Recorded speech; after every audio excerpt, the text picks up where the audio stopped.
DSC notification ఇవ్వలేదు. DSC notification కోసం నిరుద్యోగులు ఉద్యమం చేస్తే కేసులు పెట్టాడు, జైలుకు పంపించాడు. చివరికి 36 పోస్టులతో ఎన్నికలకు ముందు ఒక నాటకం ఆడాడు. కానీ ఎన్నికల్లో ఇచ్చిన హామీ ప్రకారం జగన్ ఇచ్చింది దగా డిఎస్సి అయితే 36 పోస్టులతో చంద్రబాబు నాయుడు గారు ఇచ్చిన మెగా డిఎస్సి 16,347 పోస్టులు. మళ్ళీ ఇప్పుడు ఈ రిక్రూట్మెంట్ విజయవంతంగా పూర్తయింది.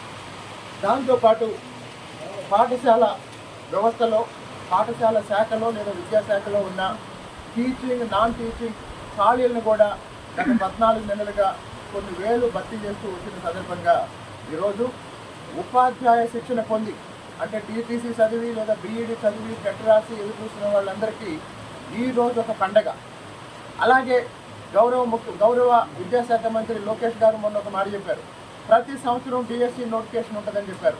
కాబట్టి ఈ నోటిఫికేషన్లో మిస్ అయిన డిఎస్సి అభ్యర్థులు, అలాగనే ఈ నోటిఫికేషన్ వచ్చే నాటికి బీఈడీ కానీ టీటీసీ కానీ పూర్తి చేయని నిరుద్యోగులు ఇప్పుడు మళ్ళీ ప్రిపరేషన్ మొదలు పెట్టండి. రాబోయే సంవత్సరంలో డిఎస్సి నోటిఫికేషన్కి సిద్ధంగా అండి.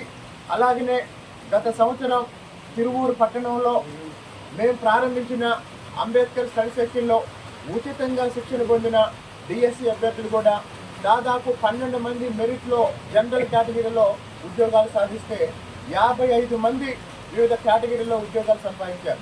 దాదాపు మొత్తం 70 మంది డిఎస్సి ఉద్యోగులు అంటే ఉపాధ్యాయులుగా మా అంబేద్కర్ స్టడీ సర్కిల్ నుంచి ఎన్నిక కావటం జరిగింది. వాళ్ళందరినీ అభినందిస్తున్నాం. మరొకసారి గౌరవ ముఖ్యమంత్రి గారికి, విద్యాశాఖ మంత్రి నారా లోకేష్ గారికి ఈ సందర్భంగా తిరువూరు ప్రజల తరఫున, తిరువూరు నిరుద్యోగ యువత తరఫున ధన్యవాదాలు తెలియజేస్తున్నాం.